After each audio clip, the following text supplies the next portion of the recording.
জিভে জল আনা টক মিষ্টি ঝাল ঝাল আমলকির আচার একবার এইভাবে বানালে খেতে হবে দারুণ স্বাদের। আর অনেক দিন পর্যন্ত সংরক্ষণ করে রেখে খেতেও পারবেন। তো চলুন রেসিপিটি দেখে নিই। নমস্কার বন্ধুরা, ওয়েলকাম টু প্রিয়ার রান্নাঘর।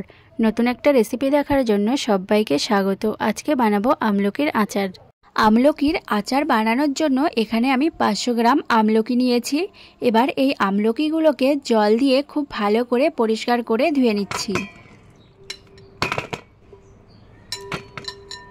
তো দেখুন আমলকিগুলো খুব ভালো করে ধুয়ে নিয়েছি।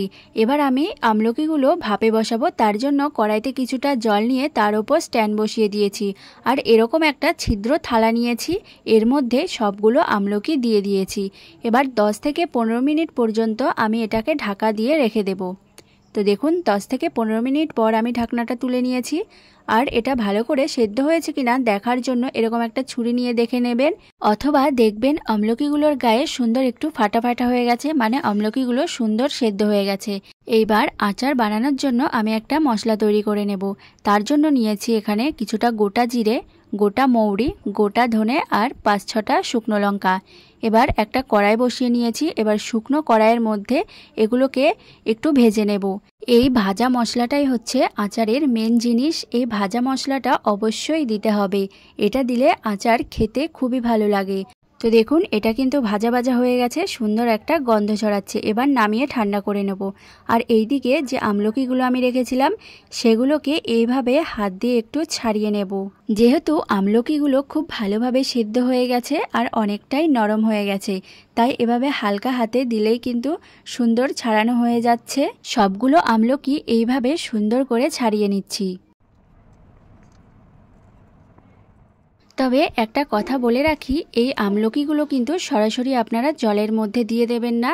এইভাবে কোনো ঝাঁঝরি দিয়ে বা এরকম ছিদ্রযুক্ত থালা দিয়েই ভাপিয়ে নেবেন। তো দেখুন এখানে আমি সবগুলো আমলকি সুন্দরভাবে ছাড়িয়ে নিয়েছি।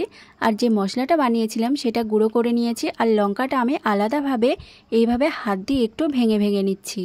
তো দেখুন এখানে আচারের মশলাটা পুরো রেডি হয়ে গেছে।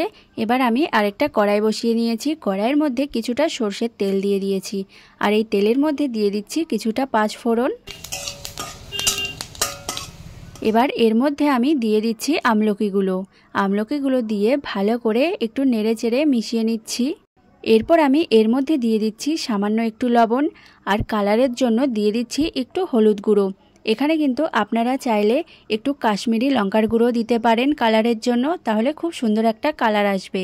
এইবার আমি এখানে দিয়ে দিচ্ছি হাফ বাটির থেকে কম চিনি, আর হাফ বাটির থেকে কম আমি দিয়ে দিচ্ছি এখানে আখের গুড়। এবার দুটো একসঙ্গে খুব ভালো করে মিশিয়ে নিচ্ছি। তবে আপনারা চাইলে এখানে পুরোটা গুড় দিয়েও করতে পারেন, আবার পুরোটা চিনি দিয়েও করতে পারেন, অথবা এটা কিন্তু আপনারা মিছরি দিয়েও তৈরি করতে পারেন। তো দেখুন এখানে চিনি আর গুড়টা গলতে শুরু করেছে। এবার 5 মিনিটের জন্য ঢাকা দিয়ে রেখে দেব। আর 5 মিনিট পর ঢাকনাটা তুলে নিয়েছি। দেখুন চিনি আর গুড়টা খুব ভালো মতো গলে গিয়েছে। একটু নেড়েচেড়ে মিশিয়ে আবারও 5 মিনিটের জন্য ঢাকা দিয়ে রেখে দেব। এইভাবেই কিন্তু আমি আচারটা তৈরি করে নেব। দেখবেন এই আচারটা এভাবে রান্না করতে করতে সুন্দর একটা কালার চলে আসবে। এবার আমি যে মশলাটা বানিয়ে রেখেছিলাম সেখান থেকে অর্ধেকটা মশলা দিয়ে দিয়েছি এখন, আর লঙ্কাটা এখন দিয়ে দিয়েছি, আর বাকি মশলাটা আমি পরে দেব।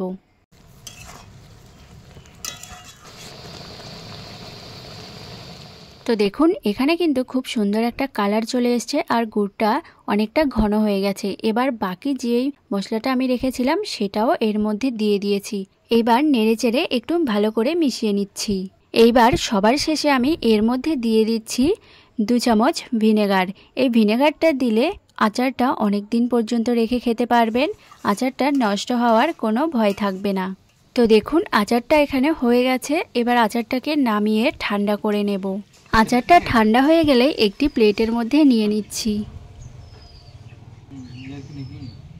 আর দেখুন আচারটা দেখতে কতটা লোভনীয় লাগছে, খেতেও কিন্তু দারুণ টেস্টি। শীতের দুপুরে বসে এই আচারটা খেতে দারুণ লাগবে। যারা আমলকি খেতে পছন্দ করেন না তারা একবার এইভাবে আচার বানিয়ে দেখুন, খেতে দেখবেন ভালোই লাগবে। আর এই আচারটা অনেক দিন পর্যন্ত সংরক্ষণ করে খেতেও পারবেন। তো আজকের ভিডিওটি যদি ভালো লেগে থাকে চ্যানেলটি প্লিজ সাবস্ক্রাইব করে দেবেন আর অবশ্যই লাইক কমেন্ট শেয়ার করে দেবেন।